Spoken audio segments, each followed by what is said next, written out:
This is Beyond the Brand with Dontaye Carter, where we go behind the scenes and tell stories about some of today's most dynamic brands, businesses, and the people behind them. So sit back, relax, and listen to Beyond the Brand. Beyond the Brand, Beyond the Brand, Beyond the Brand. What's going on, everybody? This is Dontaye Carter with Beyond the Brand right here on the Justice Media Network. So my guy today, this brother right here, he is creating beats, fixing teeth. You know, they call him Dr. Rip, Dr. Vincent Marsh. He's incredible. I've gone to see him myself, and I'm just amazed at what all this brother is doing.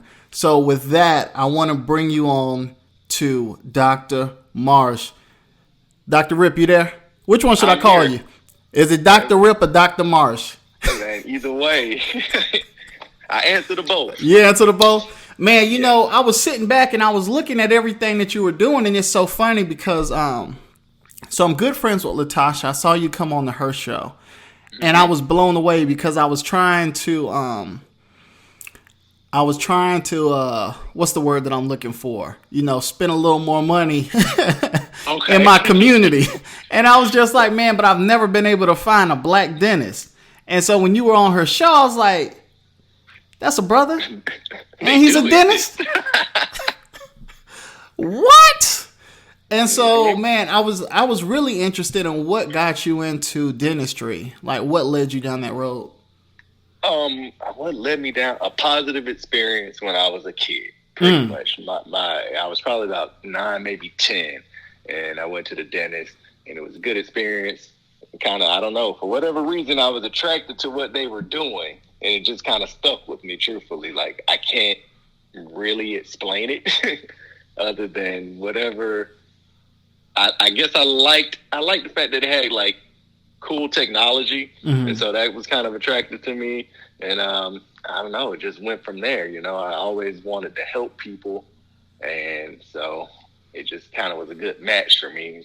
Yeah. Wow. So and so how long did it take you to even go through school, that entire process? Okay. Geez. So after high school, there was 4 years of college. Okay. So I got my degree in biology, and then after college, I did 4 years of dental school at the Medical College of Georgia in Augusta. So oh, wow. 8 years after high school. So it was a nice run. And how long did you work with another practice before you started your own?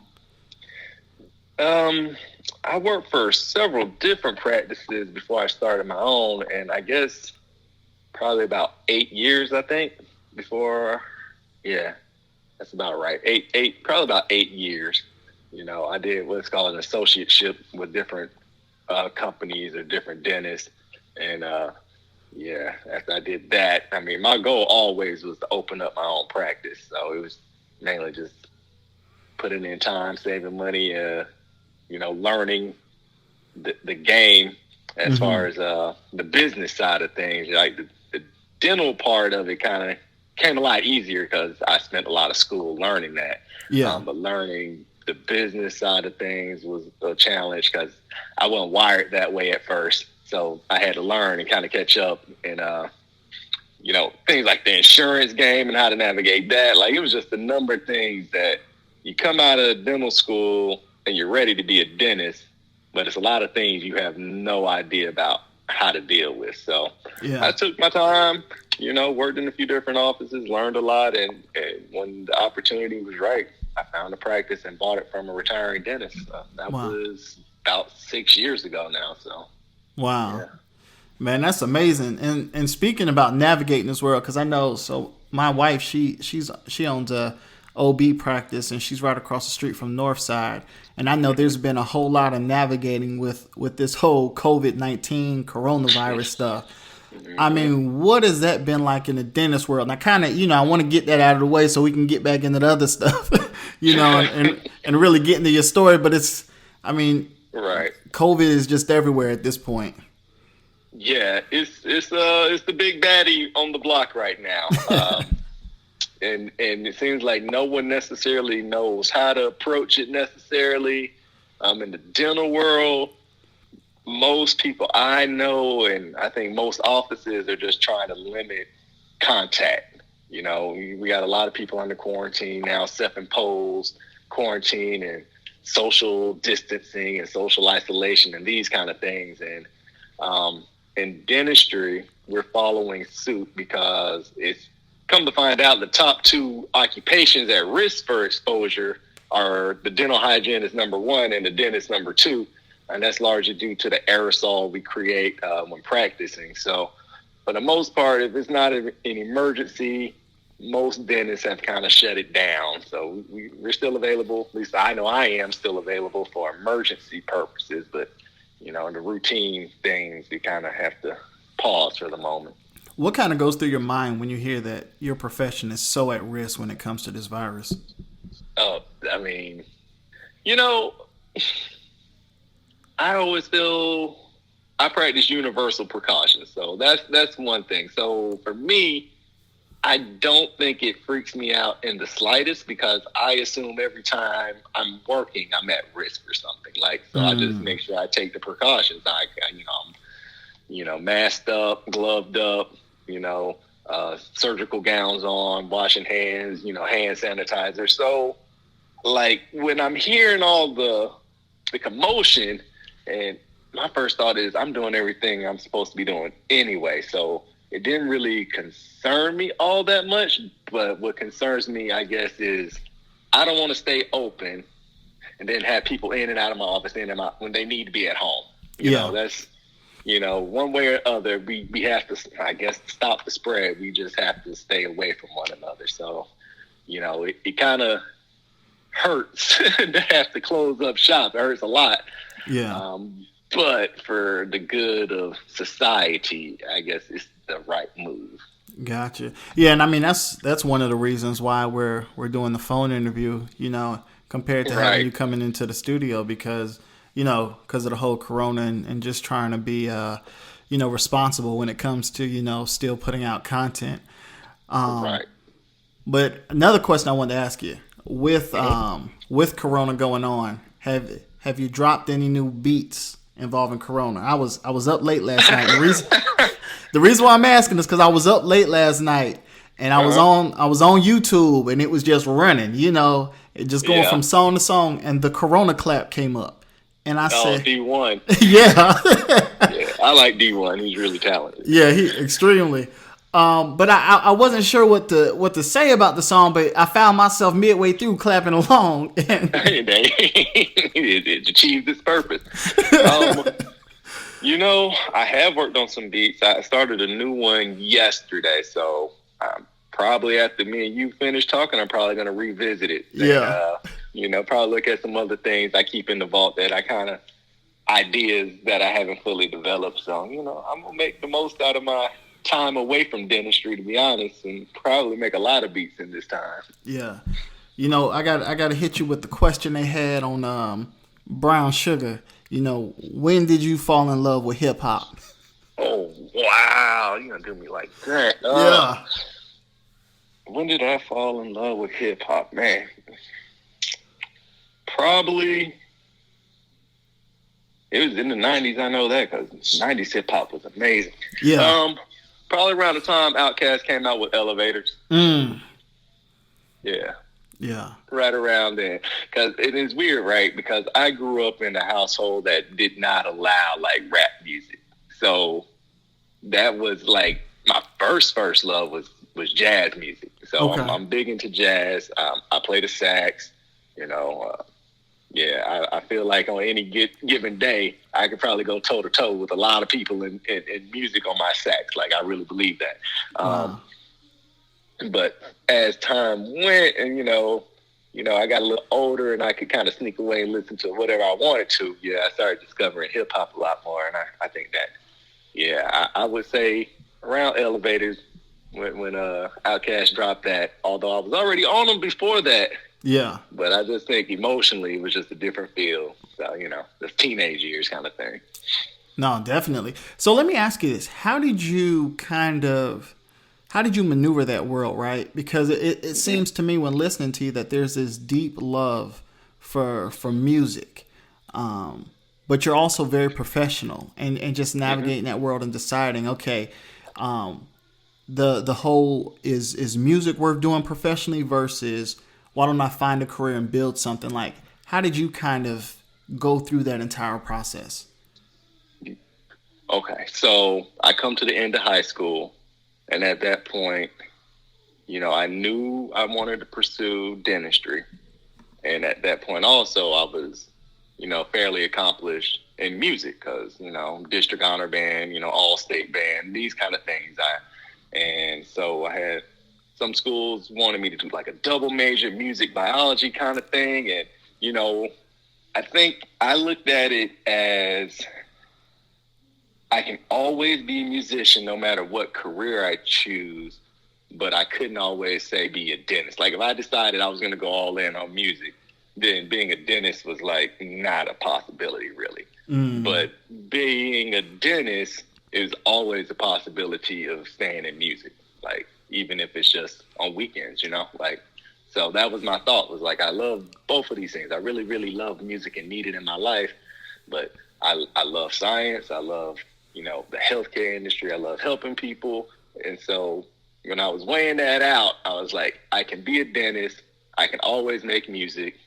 And that's basically how it happened. In college, like I said, I was a biology major, but the vast majority of my elective classes were music classes. Wow. So I was probably 3 hours away from a music minor, that kind of thing. So yeah, I didn't stop. So. No, and that's good, and I appreciate you sharing that because it's so funny, especially for me. So I attended Florida A&M University, grew up down in Orlando, and right after my freshman year of college, I came back home for the summer, and I started doing stand-up comedy. Okay. And one of the local clubs were just like, "Oh man, we really love you. We're gonna send a bunch of comedians on the road. We'd love for you to go with our guys." And comedy had been something that I just had a deep love for.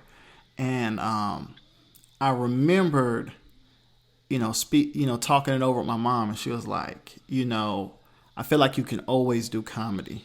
But I don't know what the window for you getting your degree and pursuing a career looks like. And right. I struggled with that idea, and I was almost bitter at, a little bit. But when I look back on it and just how I've been able to merge so many worlds and ultimately, take captive of my own creativity and control it by building a business around it, I kind of sit back sometimes and I'm like, wow, my mom really was spot on. I just couldn't see it at the time because just the visions of success, especially, I'm coming from a single parent household, single parent working class household. And so just those visions of success were the athletes, the comedians, the artists, the entertainers, the actors. Yeah. Sure. And so it just kind of limited my view of success. But now here I am, 15 years later, and I'm like, man, I'm glad as much as I didn't want to, go back to school that I went back, I finished. And I was able to kind of build something after. And I sit back sometimes and I'm like, man, I wish so many of the kids, especially young black kids, could be able to see that full picture. Because, I don't think we always get a chance to see it coming up. And so, whenever I, hear stories, like yours, it's like, man, I want to be able to share them because there's so much there that can really shape and transform so many lives. Oh, absolutely. And I hear a lot of what you're saying, like for sure. And I think that was another thing, part of it for me was like there are lots of, black entertainers, and black musicians. And my thought process too was it's not a lot of black dentists. Yeah. And I was like, it's other ways for me to be a role model. Like I was like, I'm good at this. I was like, I should pursue it because it's just as that role model aspect, of just showing somebody you don't have to be what you see on TV. There are other options for our black young men and young women to do. And so, but a lot of times you just need an example of that. And so Yeah. that was definitely something that influenced my decision, too, was like, I can do music, I can do dentistry, but that we need more black healthcare professionals in general. I was like, so let me be maybe a beacon to show people we can do this too. Yeah. And I mean, I just think so many, being able to just see those images, they're so, again, they're just so transformative. And I sit back and, I even think it's so funny because, I have some of my clients and they'll say, you keep telling people you're PR, but you're not really PR, like you do so much more.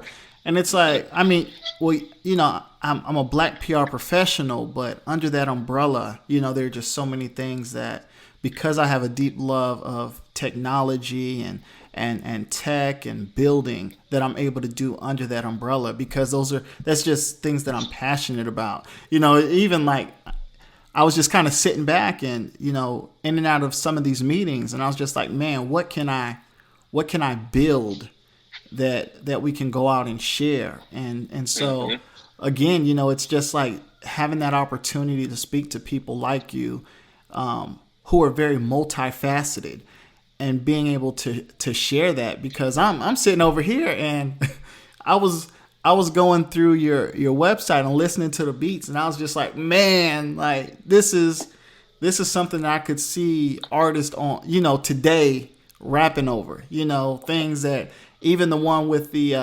HOA. And I remember I don't live in the HOA, but I'm on the cul-de-sac, and so I have a retired couple, and I mean they're just home all the time, and it's it's just so funny because they can, it's, if it's not my grass or my bushes, it's like, yo, like I'm working Monday through Friday. I get to it this weekend, I promise. And so, it's kind of like being able to pop that beat in and say, yeah, I know what I'm walking into with y'all. And so it's just always yes, indeed. It's always just so funny. But what's that end goal for you? Are you still carving that out, or in 10, 15 years, where do you see your practice? Where do you see your music, the content that you're producing? What's your ultimate vision? Okay. Well, for the practice, I hope to have more. This is my first one, and I would love to have multiple offices throughout the city. I mean, really throughout the country. I can work and get it to that level. So, that's definitely what I want, is multiple offices, multiple locations. Music wise, I just want to keep creating, and getting better. I think that's always my thing, is that I just want to keep getting better at it. Like, sometimes I'll open up and look at something I did when I first started making beats, and it's sometimes comical how bad it is, compared to where I've come. And I like that, because it just means there's growth there. So for me, I just want to keep growing in music. I would love to play some gigs at some point, or sell off some beats. Like, I really want to get to a point where I'm probably selling beats a lot. That would be great to me, because I feel like I have some quality beats that somebody can use. And so I just feel like if I keep getting better at that, then they'll sell when it's time. Yeah.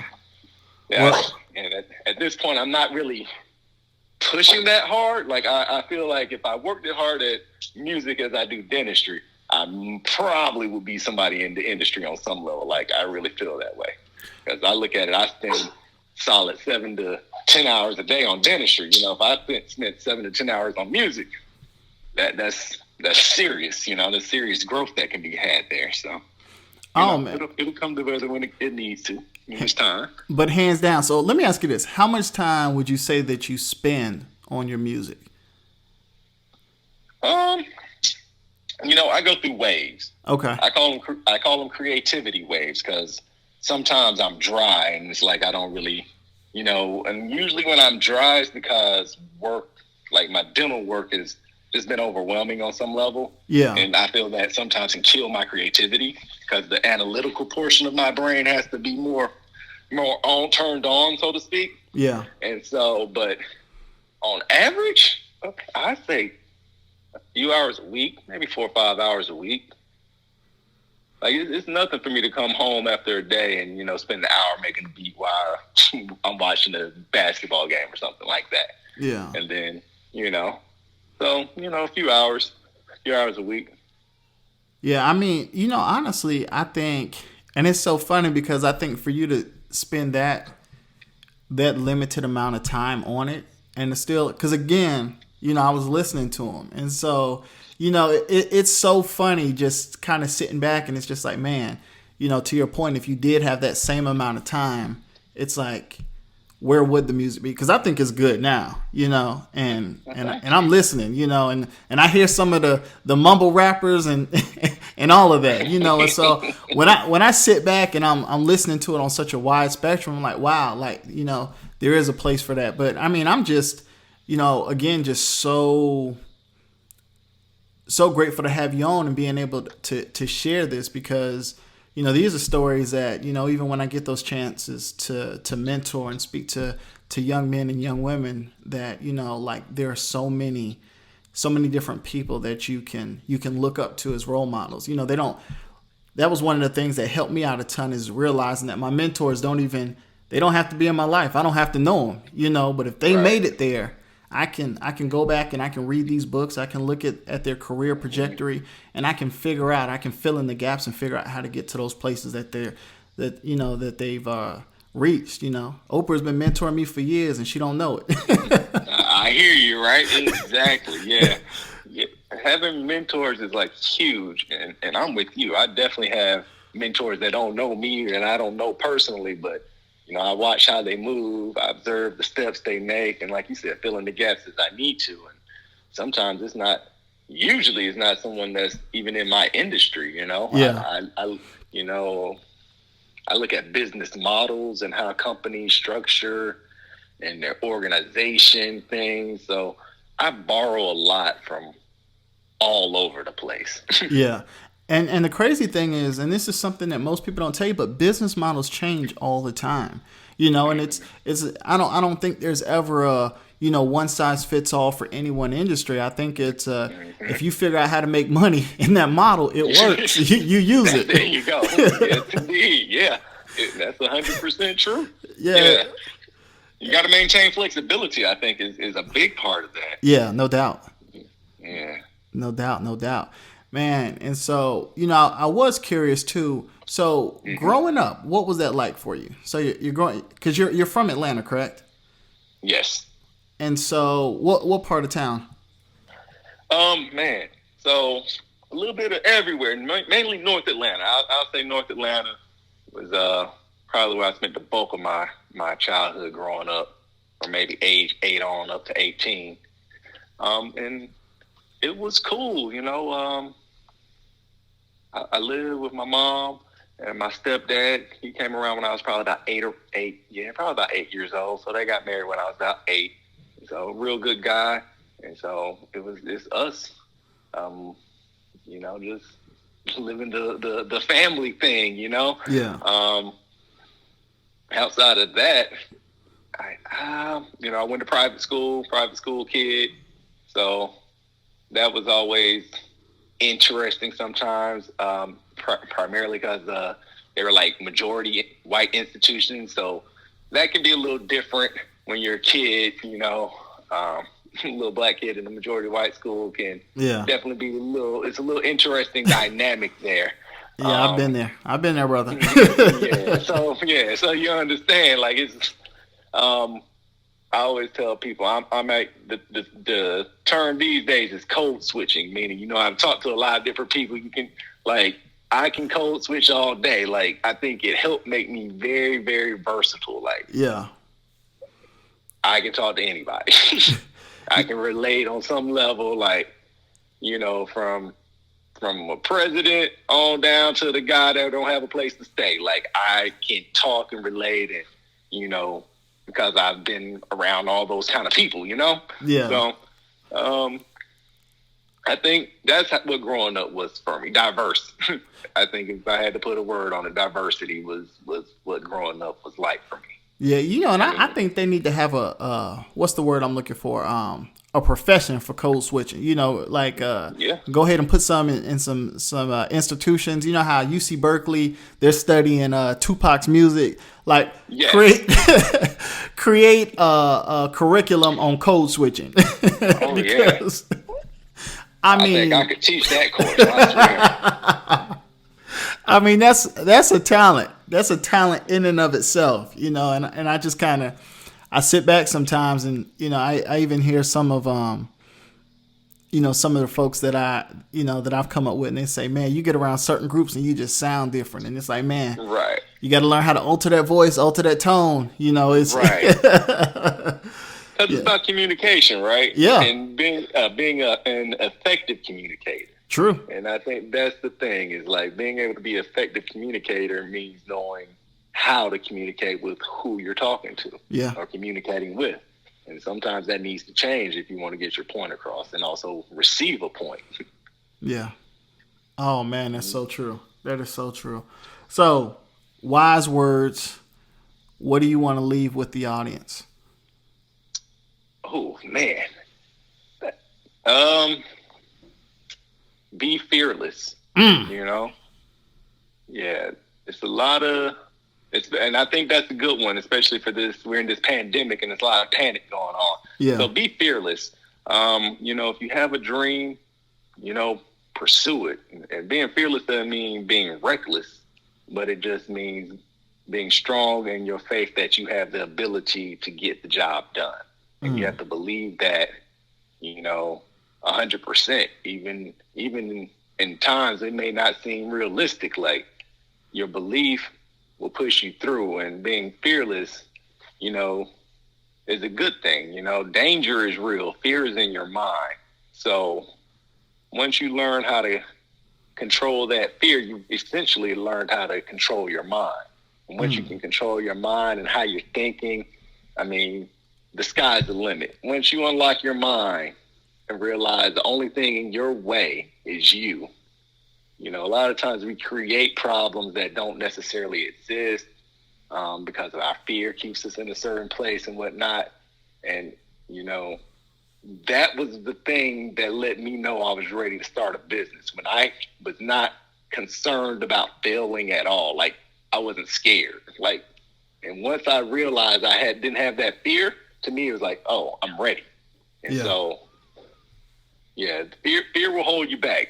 Once you control your fear, anything is possible. So that's one thing I would say is, be fearless. Man, that's powerful. Look, brother, I appreciate you coming on and joining us. And, again, I'm so grateful. I speak to a lot of business owners, but it's something special when, I think, especially in the dentistry world, where, I'm able to meet a black dentist who owns his own practice, who's a great example in the community. To me, these are stories that I'm really passionate about, because I know what it means to be able to put those narratives out into this world. And so I just want to thank you for, taking time to share your story, sharing what inspires you and inspiring this audience. Well, I appreciate it. And I definitely want to thank you for recognizing and appreciating that. That's always amazing. So I appreciate you for that. Yeah, no doubt. Well, thank you so much. And everybody, we'll be back next week right here on Justice Media. I'm Dontaye Carter with Beyond the Brand. See you later. This is Beyond the Brand with Dontaye Carter, where we go behind the scenes and tell stories about some of today's most dynamic brands, businesses, and the people behind them. So sit back, relax, and listen to Beyond the Brand. Beyond the Brand. Beyond the Brand.